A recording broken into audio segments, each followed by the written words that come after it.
Muri yemuZimbabwe ndiri munzvimbo inonzi yekumwenezi kuMasangula ward 13 yeMwenezi East constituency. Tine mhuri yarasikirwa nemidziyo, yarasikirwa nezvekudya. Musha wakatsva wese sezvamuri kuona zviri kubuda pakamera panapa ndo musha wacho. Saka zvatichaita tinoda kuti muridzi wemusha vanova baba vepano vagone kukutsanangurira semhuri yeZimbabwe maitikiro zvakaita uye rubatsiro rwavangada kubatsirwa nazvo, kuitira kuti kune vanogona kunge vachibatsira vagone kunge vachivabatsira murudo nemurugare. Saka regai tinzwe baba, ndaikumbira kuti mungotaura zita renyu uye mugozotitsanangurira kuti zvakaitika sei. Okay, ini zita rangu ndinonzi Vakosa Mujavani. Zvakaitika nemasakatikiro akaita mhuri yangu zvakasakatika nechishanu. Saka nhau yakaitika zvakatangira pamhuri pana mukomana wangu mukuru anonzi Obedi. Saka payakatangira nyacho wakaita sekuti ini baba muri rongo inini ndikati ko mwana wewe unoguti baba ndiri rongo. Mai vakamubvunza kuti unoti baba vari rongo pakudini? Ndokubva ndangu pamwezi angadai kuti baba unokadai. Saka ndatarisa zvadero ndikazoona chava chitatu manje ndokuzoti iye woti ndoda kueresa ini mai munogwara, ndoda kukueresa, ndoda kukuprofitai. Ini ndikati hai mwana ungaprofiti mai. Ndokubva achinja mai kuti ndoda kuprofita mwana wenyu, ndoda kuprofita mwana wangu unogwara. Ndikati hai musingaprofitani imi mai nemwana munoeresana chividziya musimaprofita. Ndikati haiwe uri kuprofita, unoda kurogwa, toda kukuuraya, unotidzivisa vana vangu vachigwara kudai, toda kukuurayira kuti ngatiurayire kuba. Saka vakudzivirira vachirova vachindiponda vachiti unotitadzisa kuti tieresane isu tiri maprofita tiziva kuti tiri vari mumweya. Saka ini vakadzingisana navo ndikamhanya ndichitendera nemusha ndikabvapo ndikaona kuti vangandiuraya. Saka ndadai kutoona kuti vangandiuraya. Saka ivo vakatora mhuri vakaipinza mumba. Ini ndikadzoka ndikamira vanatizira kuereswa muri mumba imomo. Ndokubva vana navabuda vachitizira kune imwe vachibva pamba. Saka vachibva pamba ndokubva zvitungidza ini manje ndakamira panze ndichiona kuti kana ndikaswedera padhuze ndinourawa naivo ivo vari vachitiri maprofita. Saka vakafamba vachitungidza dzimba vari vatatu mukomana wakabuda musikana wakatoa achitoderowo namai vafamba vachitungidza dzimba dzose vari vaviri, uyu mukomana achitenderera vainavo. Ndokubva vatungidza musha wose. Ini kuti ndichiswedera padhuze ndinoona kuti vanondiuraya. Ndokubva vamanya vachienda kumwe musha vachiti imimi munoroya vachindorovara zvinhu zvevanhu vachidzoka vachitenderera. Ini ndazomanyavo ndichitsvagawo vamwe kuti uyai mundibetserewo dambudziko iri kuti kuno.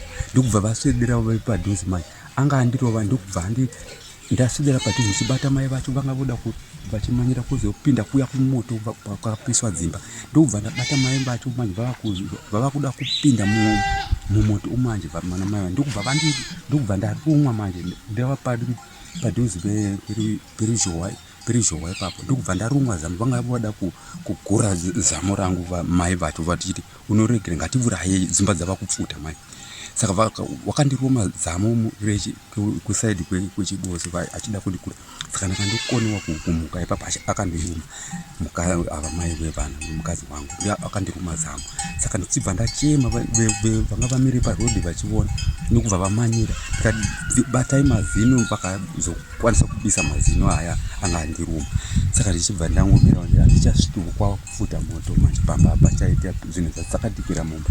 Ndongotenderera handina kuwana akandibetsera ipapo. Ndaimanyisana navo vachida kundiponya ndichiti mamusi maprofita mungaeresana. Ndiyo nhau yangu ndopayakatangira ipapo hondo yacho kuti ndopayakatangira. Saka izvi baba zvakaitika musi wechishanu. Dzimba dzakatsva rini? Nechishanu. Nhasi yava svondo. Dzimba dzakatsva musi wechishanu. Saka pane here zvamakakwanisa kubudisa zvanga zviri mumba? Hapana chakabuda papa pasingasviki kuti vanouraya vanhu ava vanoti tiri maprofita mhuri yangu vanoti tiri maprofita hapasvikiki vanouraya. Saka zvinhu zvese zvakatsvira mumba. Saka ndo dzimba dzacho mamiriro adzanga dzakaita idzi. Ndiwavo. Alright. Saka pane zvekudya ndingati mbatya dzese dzakatsvira mumba. Mapoto, mandiro, chikafu. Saka iri ndanzwa muchitaura kuti ndo ranga riri dura. Pane maviri, rimwe ranga riri panapa nerimwe ranga riri apo pamberi pane madota akawanda. Saka zvese izvi zvakatsva izvi. Zvichireva kuti chikafu hapasina pekutangira.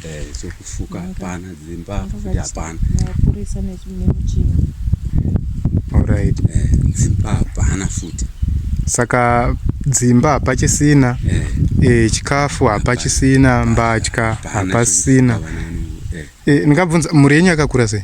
Mhuri ndine vakomana, ndine vakomana 5. Vasikana 3. Apa chandanyanya kubvunzira ndechekuti vanogona kuda rubatsiro, ngatiti kana rwezvipfeko kana zvekufuka, varipo, muri kugara muri vangani?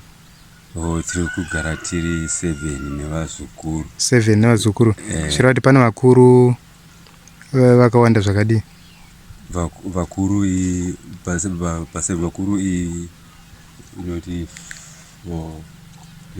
4 plus ibuderi 7 plus 3 vadiki. Plus 3 vadiki. Alright. Zvichireva kuti pane pachida mbatya dzevana nembatya dzevakuru, ndizvo? Vechidzimai vanga vakawanda zvakadii? Vechidzimai vaviri vakuru nevechirume vaviri nevana varudzi. Vana chisikana musikana kune zizukuru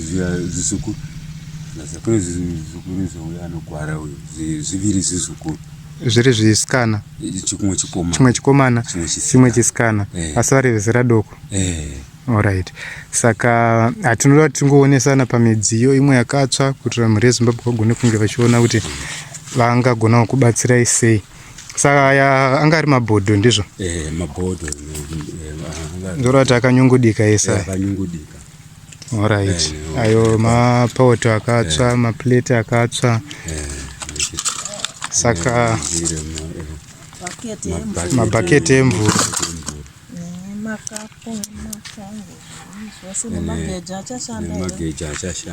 Saka muri yeZimbabwe muri kuzvionera ndo dambudziko rakaitika pano. Musha wese wakatsva, hapana pekutangira, hapana chiripo.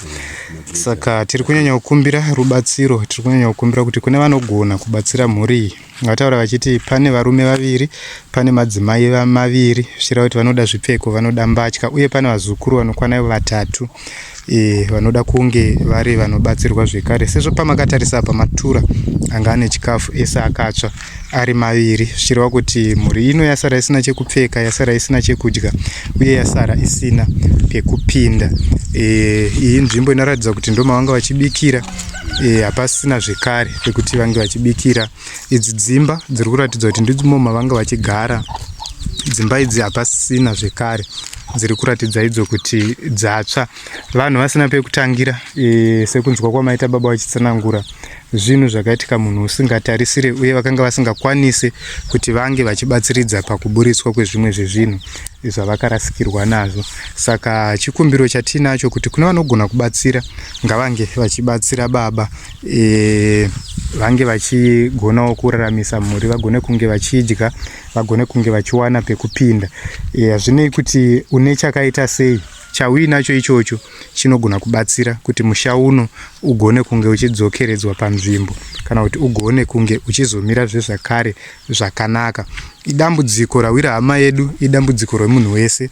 Sevana veZimbabwe tagara tinosibatsirana, tagara tinosimira tese mumatambudziko anenge akadai. Kana une gumbeze, une chekudya, une mapoto, zvekare une zvekupfeka, chese chaunacho chinogona kubatsira kuti mhuri inge ichirarama. kana kuti mhuri inge ichidzokera zvakanaka pakugara kwayo semazuva ese. Saka ndizvo zvatinazvo zuva ranhasi. Kune vanogona kunge vachibatsira, ngatibatsiranei tobatana panhamba dzino 078 444 0788 kuti tinge tichigona kunge tichizosvitsa rubatsiro ruri kumhuri iyi. Vanogona kubatsira munotibata panhamba idzodzo tikwanise kunge tichitsvaga rubatsiro rwekubatsira mhuri iyi kuti inge ichirarama zvakanaka.